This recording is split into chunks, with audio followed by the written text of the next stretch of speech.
ತನ್ನ ನಾಗರಿಕರನ್ನ ವಿದೇಶದ ಬೀದಿಗಳಲ್ಲಿ ಅಮಾನುಷವಾಗಿ ಥಳಿಸಿ ಕೊಲ್ಲಲಾಗ್ತಾ ಇರುವಾಗ ಭಾರತ ಹೇಗೆ ತಾನು ವಿಶ್ವಗುರು ಅಂತ ಬಿಂಬಿಸಿಕೊಳ್ತಾ ಮೈಮರೆಯುತ್ತೆ. ಹಣ ನೋಡಿ ವಿದೇಶಗಳಲ್ಲಿನ ಭಾರತೀಯ ಸಮುದಾಯವನ್ನ ಮೆರೆದಾಡಿಸುವಂತಹ ಈ ಸರ್ಕಾರ ಅವರಲ್ಲಿ ದ್ವೇಷಕ್ಕೆ ಬಲಿಯಾಗ್ತಾ ಇರುವಾಗ ಮಾತ್ರ ಯಾಕೆ ಮೌನವಾಗಿದೆ? ವಿದೇಶದಲ್ಲಿರುವ ಭಾರತೀಯರು ಭಾಷಣಗಳಲ್ಲಿ ಹೊಗಳಿಕೆಗೆ ಪಾತ್ರರಾಗ್ತಾ ನಿಜವಾದ ರಾಜತಾಂತ್ರಿಕತೆಯಲ್ಲಿ ಅನಾಥರಾಗ್ತಾ ಇದ್ದಾರೆ. ವಿದೇಶಗಳಲ್ಲಿ ತನ್ನ ಜನರ ಸುರಕ್ಷತೆಯನ್ನು ಖಾತ್ರಿಪಡಿಸೋದಕ್ಕೆ ಸಾಧ್ಯ ಆಗದೇ ಇದ್ರೆ ಭಾರತ ಜಾಗತಿಕ ನಾಯಕತ್ವವನ್ನು ಪಡೆಯೋದಕ್ಕೆ ಸಾಧ್ಯ ಇದೆಯಾ? ರಾಯಭಾರ ಕಚೇರಿಗಳು ಟ್ವೀಟ್ ಮೂಲಕ ಸಂತಾಪಕ್ಕೆ ಮಾತ್ರ ಸೀಮಿತವಾಗಿದ್ರೆ ಭಾರತೀಯ ಬಲಿಪಶುಗಳ ವಿಷಯದಲ್ಲಿ ನಮ್ಮ ದೇಶದ ಪ್ರಬಲ ವಿದೇಶಾಂಗ ನೀತಿ ಎಲ್ಲಿದೆ, ಏನ್ ಮಾಡ್ತಾ ಇದೆ? ಬೇರೆ ದೇಶಗಳ ಒಬ್ಬ ಪ್ರಜೆಗೆ ಇಲ್ಲಿ ಏನಾದ್ರೂ ಹಾನಿ ಆದ್ರೆ ಅದು ಜಾಗತಿಕ ಸಮಸ್ಯೆ ಆಗ್ಬಿಡುವಾಗ ನಮ್ಮ ದೇಶದವರು ಅಮೆರಿಕದಲ್ಲಿ ಅಥವಾ ಬೇರೆ ಯಾವುದೇ ದೇಶಗಳಲ್ಲಿ ದ್ವೇಷಕ್ಕೆ ಬಲಿಯಾದ್ರೆ ಚರ್ಚೆನೇ ಇಲ್ಲ. ಯಾಕೆ? ಇಷ್ಟೊಂದು ವಿದೇಶ ಪ್ರವಾಸಗಳಿಗೆ ಹೋಗಿ ಅಲ್ಲಿನ ನಾಯಕರನ್ನ ಆಲಂಗಿಸುವಂತ ಪ್ರಧಾನಿ ಮೋದಿ ಅವರು ವಿದೇಶಗಳಲ್ಲಿ ಭಾರತೀಯರ ಮೇಲಾಗ್ತಾ ಇರುವಂತಹ ದಾಳಿಗಳ ಬಗ್ಗೆ ಏನ್ ಮಾಡಿದ್ದಾರೆ? ಇತ್ತೀಚಿನ ಅಮೆರಿಕ ಸಹಿತ ಕೆಲವು ದೇಶಗಳಲ್ಲಿ ನಡೀತಾ ಇರುವಂತಹ ಆಘಾತಕಾರಿ ಬೆಳವಣಿಗೆಗಳ ಹಿನ್ನೆಲೆಯಲ್ಲಿ ಈ ಪ್ರಶ್ನೆಗಳನ್ನ ನಾವಿವತ್ತಿನ ವಿಡಿಯೋದಲ್ಲಿ ಚರ್ಚೆ ಮಾಡೋಣ. ಒಂದ್ ಕಡೆಗೆ ಮೋದಿ ಸರ್ಕಾರ ಜಾಗತಿಕ ವೇದಿಕೆಯಲ್ಲಿ ತನ್ನ ಇಮೇಜ್ ಬಹಳ ದೊಡ್ಡದಿದೆ ಅಂತ ತೋರಿಸ್ಕೊಳ್ಳುತ್ತೆ. ವಿಶ್ವಗುರು ಅಂತ ತನ್ನನ್ನು ತಾನು ಬಿಂಬಿಸಿಕೊಳ್ಳುತ್ತೆ. 3 ಕೋಟಿಗೂ ಹೆಚ್ಚು ಜನರಿರುವಂತಹ ಅನಿವಾಸಿ ಭಾರತೀಯ ಸಮುದಾಯದ ಬಗ್ಗೆ ಕೊಂಡಾಡಲಾಗುತ್ತೆ. ಅವರಲ್ಲಿ ಬ್ರಿಟನ್ನಲ್ಲಿನ ವೈದ್ಯರಿದ್ದಾರೆ, ಸಿಲಿಕಾನ್ ವ್ಯಾಲಿಯ ತಂತ್ರಜ್ಞಾನ ಉದ್ಯಮಿಗಳಿದ್ದಾರೆ, ಆಸ್ಟ್ರೇಲಿಯಾದ ವಿಶ್ವವಿದ್ಯಾಲಯಗಳಲ್ಲಿನ ಶಿಕ್ಷಣ ತಜ್ಞರಿದ್ದಾರೆ, ಪಾಶ್ಚಿಮಾತ್ಯ ಆರ್ಥಿಕತೆಗೆ ಬಲ ನೀಡುವಂತಹ ವಿದ್ಯಾರ್ಥಿಗಳಿದ್ದಾರೆ. ಹೀಗಿರುವಾಗಲೇ ಮತ್ತೊಂದು ಕಡೆಗೆ ಭಾರತದ ಈ ಹೆಮ್ಮೆಯ ಸಮುದಾಯ ಪಾಶ್ಚಿಮಾತ್ಯ ಜಗತ್ತಿನಲ್ಲಿ ವ್ಯಾಪಿಸ್ತಾ ಇರುವಂತಹ ಕ್ರೂರ ಅನ್ಯದ್ವೇಷದ ಅಲೆಗೆ ಗುರಿಯಾಗ್ತಾ ಇದೆ. ಅವರೆಲ್ಲರ ವಿದೇಶದಲ್ಲಿನ ಉತ್ತಮ ಜೀವನದ ಕನಸನ್ನ ದ್ವೇಷದಿಂದ ಸುಟ್ಟಾಕ್ಲಾಗ್ತಾ ಇದೆ. ಲಂಡನ್ ಮತ್ತೆ ಡಬ್ಲಿನ್ನಲ್ಲಿನ ಬಲಪಂಥೀಯ ರ್ಯಾಲಿಗಳ ಬೆದರಿಕೆಯ ಘೋಷಣೆಗಳಿಂದ ಹಿಡಿದು ಮೆಲ್ಬೋರ್ನ್ನಲ್ಲಿನ ಭಾರತೀಯರನ್ನ ಪ್ರತ್ಯೇಕಿಸುವಂತಹ ಜನಾಂಗೀಯ ಕರಪತ್ರಗಳವರೆಗೆ ಅಪಾಯಕಾರಿ ನಿರೂಪಣೆ ಹಿಡಿತ ಸಾಧಿಸ್ತಾ ಇದೆ. ಅಮೆರಿಕದಲ್ಲೂ ಕೂಡ ಭಾರತೀಯರ ವಿರುದ್ಧ ತೀವ್ರ ಅಸಹನೆ ಎದ್ದು ಕಾಣ್ತಾ ಇದೆ. ಒಂದು ಕಾಲದಲ್ಲಿ ಮಾದರಿ ಅಲ್ಪಸಂಖ್ಯಾತರು ಅಂತ ಹೊಗಳಿಸಿಕೊಂಡಿದ್ದಂಥ ಭಾರತೀಯ ವಲಸಿಗರನ್ನ ದೇಶೀಯ ಬಿಕ್ಕಟ್ಟುಗಳು, ಜನಸಂಖ್ಯಾ ಬೆದರಿಕೆ ಮತ್ತೆ ಬೇಡವಾಗಿರುವ ಅನ್ಯರು ಅಂತ ತಳ್ಳಲಾಗ್ತಾ ಇದೆ. ಇವತ್ತು ಇದು ದುರಾದೃಷ್ಟಕರ. ಪ್ರತ್ಯೇಕ ಕೆಲವು ಘಟನೆಗಳ ಸರಣಿ ಅಲ್ಲ, ಇದು ಒಂದು ವ್ಯವಸ್ಥಿತ ಜಾಗತಿಕ ಪ್ರವೃತ್ತಿಯಾಗಿದೆ. ಒಂದು ಭಯಾನಕ ವಾಸ್ತವವನ್ನ ಇದು ಬಹಿರಂಗಪಡಿಸುತ್ತೆ.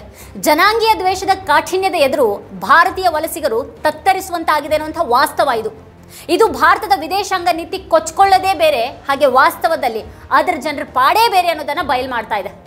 ಅವರ ಸುರಕ್ಷತೆ ವಿಷಯದಲ್ಲಿ ಭಾರತದ ಪ್ರಭಾವ ನಿಜವಾಗಿಯೂ ಕೆಲಸಕ್ಕೆ ಬರ್ತಾ ಇಲ್ವಾ ಅಂತ ನೋಡಬೇಕಾದಂತಹ ಸನ್ನಿವೇಶವನ್ನ ತೆರೆದಿಡುತ್ತೆ.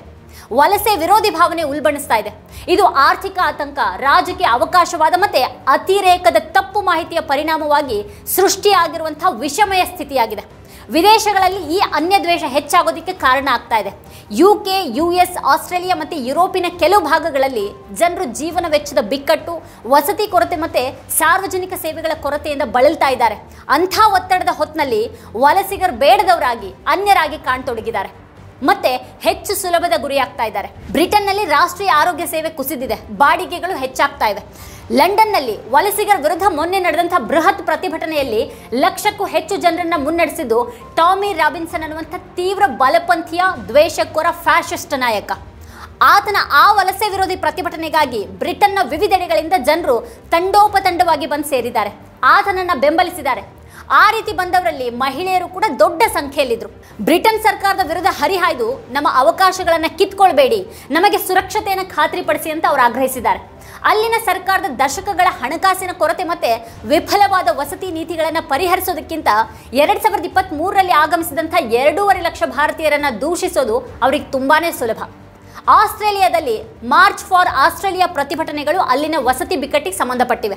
2020ರಿಂದ ಭಾರತೀಯರ ಆಗಮನ 1925ರಿಂದ ಇದ್ದಂಥ ಒಟ್ಟು ಗ್ರೀಕ್ ಮತ್ತೆ ಇಟಾಲಿಯನ್ ವಲಸೆಗಿಂತ ಹೆಚ್ಚಾಗಿದೆ ಅಂತ ಪ್ರಚಾರ ಮಾಡಲಾಗ್ತಾ ಇದೆ. ವಲಸಿಗರನ್ನ ಸ್ವಾಗತಿಸುವಲ್ಲಿ ಒಂದು ಕಾಲದಲ್ಲಿ ಜನಪ್ರಿಯವಾಗಿದ್ದಂಥ ಐರ್ಲೆಂಡ್ನಲ್ಲಿ, ಡಬ್ಲಿನ್ನಲ್ಲಿ ಪದೇ ಪ್ರತಿಭಟನೆಗಳು ನಡೆದಿವೆ. ಅಲ್ಲಿ ಅಪರಾಧದಿಂದ ಹಿಡಿದು ವಸತಿ ಲಭ್ಯತೆಯ ಕೊರತೆಯವರೆಗೆ ಎಲ್ಲದಕ್ಕೂ ಕೂಡ ವಲಸಿಗರನ್ನೇ ದೂಷಿಸಲಾಗುತ್ತೆ. ಈ ಭುಗಿಲೆದ್ದಿರುವಂತಹ ಅಸಮಾಧಾನವನ್ನ ರಾಜಕೀಯದವರು ಅಸ್ತ್ರವಾಗಿಸ್ಕೊಳ್ತಾ ಇದ್ದಾರೆ. ತೀವ್ರ ಬಲಪಂಥೀಯ ಜನರು ಮತ್ತೆ ಸಂಪ್ರದಾಯವಾದಿ ರಾಜಕಾರಣಿಗಳು ಕೂಡ ಇಲ್ಲಿ ವಲಸೆ ವಿರೋಧಿ ಭಯಗಳನ್ನ ಹುಟ್ಟಾಕುವ ಮೂಲಕ ತಮಗಾಗಿ ಮತದಾರ ನೆಲೆಯನ್ನ ರೂಪಿಸ್ತಾ ಇದ್ದಾರೆ. ಇದೆಲ್ಲಾನು ಸೇರಿ ಒಂದು ಸಾಮಾಜಿಕ ವಾತಾವರಣ ನಿರ್ಮಾಣ ಆಗಿದ್ದು ಅಲ್ಲಿ ಸರ್ಕಾರದ ನೀತಿ ವೈಫಲ್ಯಗಳ ಮೇಲಿನ ಕೋಪ ವಲಸಿಗರ ಕಡೆ ತಿರುಗ್ತಾ ಇದೆ. ದಶಕಗಳಿಂದ ಭಾರತೀಯ ವಲಸೆಗಾರರನ್ನ ಪಾಶ್ಚಿಮಾತ್ಯ ದೇಶಗಳಲ್ಲಿ ಮಾದರಿ ಅಲ್ಪಸಂಖ್ಯಾತರು ಅಂತ ನೋಡ್ಲಾಗ್ತಾ ಇತ್ತು. ಮತ್ತು ಅವರಿಗಿದ್ದಂಥ ರಕ್ಷಣೆಯಾಗಿತ್ತು. ಅವರನ್ನ ಕಠಿಣ ಪರಿಶ್ರಮಿಗಳು, ಕಾನೂನನ್ನು ಪಾಲಿಸುವವರು, ಉನ್ನತ ಶಿಕ್ಷಣ ಪಡೆದಂಥ ವೃತ್ತಿಪರರು ಅಂತ ಪರಿಗಣಿಸಲಾಗ್ತಾ ಇತ್ತು. ಅವರು ಗಮನಾರ್ಹ ಕೊಡುಗೆಯನ್ನು ಕೂಡ ನೀಡಿದರು. ಆದರೆ ಈಗ ಕಥೆ ಬೇರೆ ಆಗ್ಬಿಟ್ಟಿದೆ. ಅವ್ರ ಬಗೆಗಿನ ಹಳೆಯ ಭಾವನೆ ಛಿದ್ರಗೊಂಡಿದೆ. ಈಗ ಅವ್ರ ಯಶಸ್ಸನ್ನು ನೋಡೋದಕ್ಕೆ ಗಮನಿಸಿದಂಥ ಅಂಶಗಳನ್ನೇ ಈಗ ಅವ್ರು ತಮಗೆ ಬೆದರಿಕೆ ಅಂತ ಆರೋಪಿಸೋದಕ್ಕೆ ಬಳಸಲಾಗ್ತಾ ಇದೆ. ಇಲ್ಲಿ ಮೊದಲನೇದಾಗಿ, ಭಾರತೀಯರು ಇನ್ನು ಮುಂದೆ ಒಂದು ಸ್ಥಾಪಿತ ಗುಂಪಲ್ಲ. ಅವರು ಯುಕೆಯಲ್ಲಿ ಅತಿ ದೊಡ್ಡ ವಲಸೆ ಸಮುದಾಯ ಮತ್ತು ಆಸ್ಟ್ರೇಲಿಯಾದಲ್ಲಿ 2ನೇ ಅತಿ ದೊಡ್ಡ ಸಮುದಾಯ. ಈ ಬದಲಾವಣೆ ಅವರನ್ನು ರಾಜಕೀಯವಾಗಿ ನಿರ್ಲಕ್ಷ್ಯ ಮಾಡೋದನ್ನು ಅಸಾಧ್ಯವಾಗಿಸಿದೆ. ಪ್ರತಿಭಟನಾಕಾರರು ನಮ್ಮ ದೇಶವನ್ನು ಮರಳಿ ಬಯಸ್ತೀವಿ ಅಂತ ಘೋಷಣೆಯನ್ನು ಕೂಗುವಾಗ ಅವರ ದೃಷ್ಟಿಯಲ್ಲಿರೋದು ಇದೇ ಭಾರತೀಯ ಸಮುದಾಯ ಆಗಿದೆ. ಹಾಗೆ ಎರಡನೇದಾಗಿ, ಅವರ ಯಶಸ್ಸು ಎರಡಲಗಿನ ಕತ್ತಿಯಾಗಿ ಪರಿಣಮಿಸಿದೆ.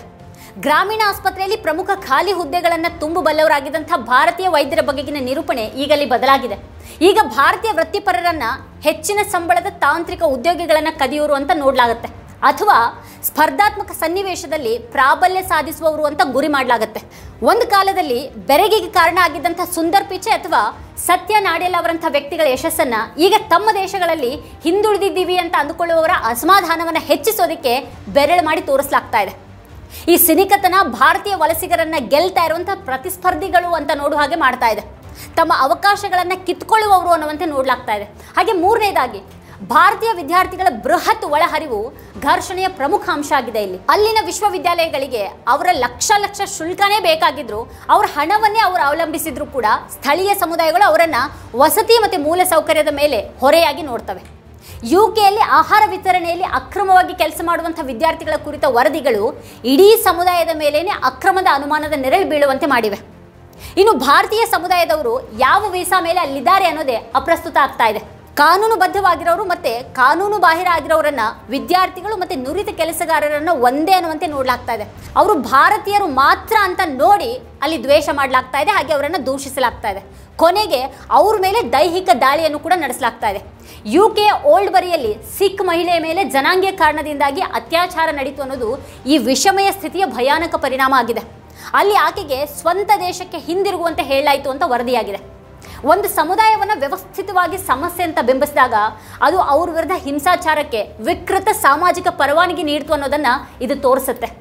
ಭಾರತೀಯರಿಗೆ ಬಹಳ ಹಿಂದಿನಿಂದಲೂ ಕನಸಿನ ತಾಣಗಳಾಗಿದ್ದಂಥ ದೇಶಗಳಲ್ಲೇ ಈಗ ಅವ್ರ ವಿರುದ್ಧದ ಈ ಕ್ರೌರ್ಯ ಎದುರಾಗ್ತಾ ಇರೋದು ಆತಂಕಕಾರಿ ವಿಷಯ ಆಗಿದೆ. ಯುಕೆಯಲ್ಲಿ ವಾತಾವರಣ ದಿನದಿಂದ ದಿನಕ್ಕೆ ಹೆಚ್ಚು ಬಿಗಡಾಯಿಸ್ತಾ ಇದೆ. ಸಾಮೂಹಿಕ ರ್ಯಾಲಿಗಳು ಅಲ್ಲಿ ಸುಮ್ಮನೆ ಘಟನೆಗಳಾಗಿ ಉಳಿಯೋದಿಲ್ಲ. ಲಂಡನ್ ರ್ಯಾಲಿಯನ್ನು ಉದ್ದೇಶಿಸಿ ಎಲಾನ್ ಮಸ್ಕ್ ಥರದವರು ವಿಡಿಯೋ ಮೂಲಕ ಮಾತಾಡ್ತಾ ಬೃಹತ್ ಅನಿಯಂತ್ರಿತ ವಲಸೆ ಅಂತ ಖಂಡಿಸುವಂಥ ಮಟ್ಟದಲ್ಲಿ ಅವು ಮುಖ್ಯವಾಹಿನಿಯ ಪ್ರದರ್ಶನಗಳಾಗ್ಬಿಟ್ಟಿವೆ. ಅಲ್ಲಿನ ಭಾರತೀಯ ವೃತ್ತಿಪರರಿಗೆ ಈಗ ಭಯ ಎದುರಾಗಿದೆ. ಅವರು ಕಾನೂನುಬದ್ಧ ವಲಸಿಗರೇ ಆಗಿದ್ರೂ ಕೂಡ ಅಲ್ಲಿನವರ ದೃಷ್ಟಿಯಲ್ಲಿ ಆ ವ್ಯತ್ಯಾಸ ಲೆಕ್ಕಕ್ಕೆ ಇಲ್ಲವಾಗಿದೆ. ಆಸ್ಟ್ರೇಲಿಯಾದಲ್ಲಿ ಮಾರ್ಚ್ ಫಾರ್ ಆಸ್ಟ್ರೇಲಿಯಾ ಪ್ರತಿಭಟನೆಗಳಲ್ಲಿ ರಾಷ್ಟ್ರೀಯ ಸಮಾಜವಾದಿ ನೆಟ್ವರ್ಕ್ನ ಥಾಮಸ್ ಸೆವೆಲ್ ಅಂಥವರು ಅಲ್ಲಿ ಕಾಣಿಸ್ಕೊಳ್ತಾ ಇರೋದು ಭಾರತೀಯ ಸಮುದಾಯವನ್ನು ಸ್ಪಷ್ಟವಾಗಿ ಗುರಿಯಾಗಿಸುವಂಥ ಒಂದು ಭಯಾನಕ ಬೆಳವಣಿಗೆ ಆಗಿದೆ. ಇದು ಆರ್ಥಿಕ ಕುಂದುಕೊರತೆಯನ್ನು ಮರೆಮಾಚಿ ಜನಾಂಗೀಯ ದ್ವೇಷವನ್ನು ಮುನ್ನೆಲೆಗೆ ತಂದಿದೆ. ಐಲ್ಯಾಂಡ್ ಮತ್ತು ಯುರೋಪಿನ ಇತರ ಭಾಗಗಳಲ್ಲಿಯೂ ಕೂಡ ಇದೇ ಸ್ಥಿತಿ ಇದೆ. ವಸತಿ ಕೊರತೆಯ ಮೇಲಿನ ಕೋಪ ಇಲ್ಲಿ ಬಹಳ ಬೇಗ ವಲಸೆ ವಿರೋಧಿ ಪ್ರತಿಭಟನೆಯಾಗಿ ತಿರುಗುತ್ತೆ. ಅಮೆರಿಕದಲ್ಲೂ ಕೂಡ ಡೊನಾಲ್ಡ್ ಟ್ರಂಪ್ ಮತ್ತು ಅವರಂಥವರು ಪ್ರತಿಪಾದಿಸುವಂಥ ವ್ಯಾಪಕವಾದ ವಲಸೆ ವಿರೋಧಿ ನಿಲುವು ಎಲ್ರಿಗೂ ಕೂಡ ಪ್ರತಿಕೂಲ ಸ್ಥಿತಿಯನ್ನು ತಂದಿಟ್ಟಿದೆ. ಕ್ಯಾಲಿಫೋರ್ನಿಯಾದಲ್ಲಿ ಪೊಲೀಸರು ಭಾರತೀಯ ಟೆಕ್ಕಿಯ ಮೇಲೆ ಗುಂಡಿನ ದಾಳಿ ನಡೆಸಿದ್ರು. ಈಗ H1B ವೀಸಾ ಶುಲ್ಕವನ್ನು 1 ಲಕ್ಷಕ್ಕೆ ಏರಿಸಲಾಗಿದೆ. ಅಂದರೆ ನಮ್ಮಲ್ಲಿಗೆ ಉದ್ಯೋಗಕ್ಕೆ ಬರಬೇಡಿ ಅನ್ನೋದನ್ನೇ ಅವರು ಪರೋಕ್ಷವಾಗಿ ಈ ರೀತಿ ಹೇಳಲಾಗಿದೆ. ಇಲ್ಲದೇ ಇದ್ರೆ ಒಂದು ವೀಸಾಕ್ಕೆ ಯಾರಾದರೂ $1,00,000 ಶುಲ್ಕವನ್ನು ನಿಗದಿ ಮಾಡ್ತಾರಾ? ಇವೆಲ್ಲವೂ ಕೂಡ ಭಾರತೀಯ ವೃತ್ತಿಪರರು ಉದ್ಯೋಗ ಕದಿಯುವವರು ಅನ್ನುವಂಥ ಒಂದು ನಿರೂಪಣೆಯನ್ನು ಬಲಪಡಿಸುತ್ತವೆ. ಭಾರತೀಯ ಅಮೆರಿಕನ್ನರ ಪಾಲಿಗೂ ಕೂಡ ಇದು ಭದ್ರತೆಯ ಖಾತರಿ ಇರುವಂಥ ಸ್ಥಿತಿ ಇಲ್ಲ. ಈ ಹೆಚ್ಚುತ್ತಾ ಇರುವಂಥ ಅನ್ಯ ದ್ವೇಷ ಭಾರತದ ವಿದೇಶಾಂಗ ನೀತಿಯ ವಾಸ್ತವವನ್ನು ಬಯಲು ಮಾಡ್ತಾ ಇದೆ. ಭಾರತವನ್ನು ಜಾಗತಿಕ ಶಕ್ತಿಯಾಗಿ ಬಿಂಬಿಸುವಂಥ ಸರ್ಕಾರ ಮತ್ತು ವಿದೇಶದಲ್ಲಿ ತನ್ನ ಜನರ ಮೂಲಭೂತ ಸುರಕ್ಷತೆಯನ್ನು ಖಚಿತಪಡಿಸಿಕೊಳ್ಳುವಲ್ಲಿನ ಅದರ ಅಸಮರ್ಥತೆಯ ನಡುವೆ ಸಂಬಂಧನೇ ಇಲ್ಲವಾಗಿದೆ. ವಿದೇಶಾಂಗ ವ್ಯವಹಾರಗಳ ಸಚಿವಾಲಯ ವಿದೇಶಗಳಲ್ಲಿನ ಭಾರತೀಯ ಸಮುದಾಯದ ಯಶಸ್ಸನ್ನು ತನ್ನ ಶಕ್ತಿ ಅನ್ನೋ ಹಾಗೆ ತೋರಿಸ್ಕೊಳ್ಳೋದಕ್ಕೆ ಆತರ ಪಡುತ್ತೆ. ಆದರೆ ಅವರಿಗೆ ಎದುರಾಗಿರುವಂಥ ಅಪಾಯದ ಬಗ್ಗೆ ಮಾತ್ರ ಅದು ತಣ್ಣ ಕೂತ್ಕೊಂಡಿದೆ. ಭಾರತೀಯ ವಿದ್ಯಾರ್ಥಿಯ ಮೇಲೆ ಹಲ್ಲೆ ಅಥವಾ ಜನಾಂಗೀಯ ನಿಂದನೆ ನಡೆದಾಗ ಅಲ್ಲಿನ ಸ್ಥಳೀಯ ರಾಯಭಾರ ಕಚೇರಿಯಿಂದ ವ್ಯಕ್ತವಾಗೋದು ತೀವ್ರ ಕಳವಳ ಮಾತ್ರ. ಆದರೆ ಈ ದಾಳಿಗಳನ್ನು ತಡೆಯೋದಕ್ಕೆ ಯಾವುದೇ ಪೂರ್ವಭಾವಿ ಪ್ರಬಲ ರಾಜತಾಂತ್ರಿಕತೆ ಸಕ್ರಿಯವಾಗಿ ಅಲ್ಲಿ ಕಾಣ್ತಾ ಇಲ್ಲ. ಲಂಡನ್ ಅಥವಾ ಕ್ಯಾನ್ಬೆರಾದಲ್ಲಿರುವಂತಹ ಭಾರತೀಯ ರಾಜತಾಂತ್ರಿಕರು ತಮ್ಮ ಅತಿಥೇಯ ಸರ್ಕಾರಗಳಿಗೆ ಭಾರತೀಯ ಪ್ರಜೆಗಳ ಸುರಕ್ಷತೆ ಬಗ್ಗೆ ದೃಢ ಧ್ವನಿಯಲ್ಲಿ ಒತ್ತಾಯ ಮಾಡ್ತಾ ಇದ್ದಾರಾ ಅನ್ನುವಂಥ ಪ್ರಶ್ನೆ ಬರುತ್ತೆ. ಅಂಥ ಕೆಲಸಗಳು ಆಗ್ತಾ ಇಲ್ಲ ಅನ್ನೋದು ಇಲ್ಲಿ ಸ್ಪಷ್ಟವಾಗಿದೆ. ಇನ್ನು ವಿದೇಶದಲ್ಲಿರುವಂತಹ ಭಾರತೀಯ ಮೂಲದವರು ನಮ್ಮ ರಾಯಭಾರಿಗಳಾಗೇನೆ, ಆದರೆ ಅವರಲ್ಲಿ ರಾಜಕೀಯವಾಗಿ ದುರ್ಬಲರಾಗಿದ್ದಾರೆ. ತನ್ನ ಅತ್ಯಂತ ದುರ್ಬಲ ರಾಯಭಾರಿಗಳನ್ನು ರಕ್ಷಣೆ ಮಾಡೋದಕ್ಕೆ, ಅದರ ಪ್ರಭಾವವನ್ನು ವಿಸ್ತರಿಸೋದಕ್ಕೆ ಸಾಧ್ಯ ಆಗದೇ ಇದ್ರೆ ಈ ವಿಶ್ವಗುರು ಅನ್ನುವಂಥ ಕಥೆಯನ್ನು ಹೇಳ್ಕೊಂಡು ಯಾಕೆ ಓಡಾಡಬೇಕು? ಹಣ ರವಾನೆ, ಹೂಡಿಕೆ ಮತ್ತೆ ರಾಜಕೀಯ ಲಾಭಿಯ ಮೂಲವಾಗಿ ಮಾತ್ರನೇ ವಿದೇಶಗಳಲ್ಲಿನ ಭಾರತೀಯ ಸಮುದಾಯವನ್ನ ಅಲ್ಲಿ ಮೆರೆಸಲಾಗ್ತಾ ಇದೆ. ಆದರೆ ಅವರು ನಿಜವಾದ ಅಡಿಪಾಯವನ್ನು ಎದುರಿಸಿದಾಗ ಅವ್ರ ಪರವಾಗಿ ನಿಲ್ಲುವವರಿಲ್ಲ.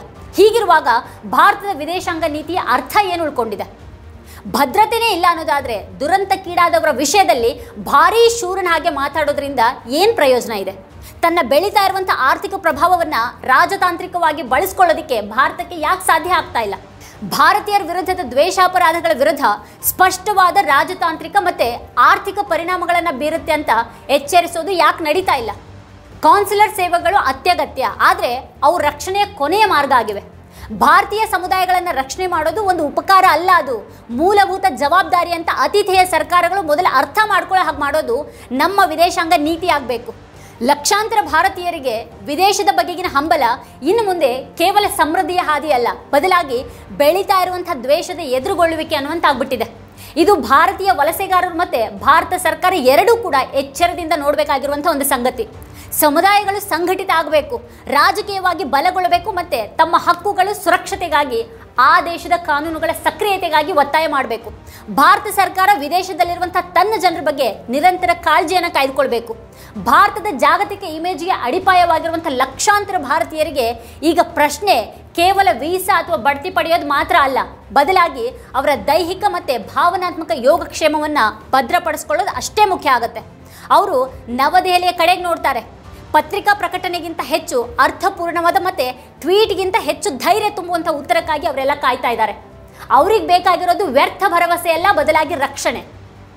ವೀಕ್ಷಕರೇ, ಈ ಕುರಿತಾಗಿ ನೀವೇನು ಹೇಳ್ತೀರಿ? ಏನು ಅಭಿಪ್ರಾಯ ಇದೆ ನಿಮಗೆ? ಅದನ್ನು ವಿಡಿಯೋದ ಕೆಳಗಡೆ ಕಮೆಂಟ್ ಮಾಡಿ ನಮಗೆ ತಿಳಿಸಿ. ಇದೇ ಹೊತ್ತಿನ ಸ್ಪೆಷಲ್ ನೋಡ್ತಾ ಇರಿ ವಾರ್ತಾ ಭಾರತಿ. ನೀವೇನು ವಾರ್ತಾ ಭಾರತಿ ಯೂಟ್ಯೂಬ್ ಚಾನಲನ್ನು ಸಬ್ಸ್ಕ್ರೈಬ್ ಮಾಡಿಲ್ಲ ಅನ್ನೋದಾದರೆ ಈ ಕೂಡಲೇ ಸಬ್ಸ್ಕ್ರೈಬ್ ಮಾಡಿ, ಹಾಗೆ ಪಕ್ಕದಲ್ಲೇ ಇರುವಂಥ ಬೆಲ್ ಐಕಾನ್ನ ಪ್ರೆಸ್ ಮಾಡಿ ನಮ್ಮನ್ನು ಬೆಂಬಲಿಸಿ.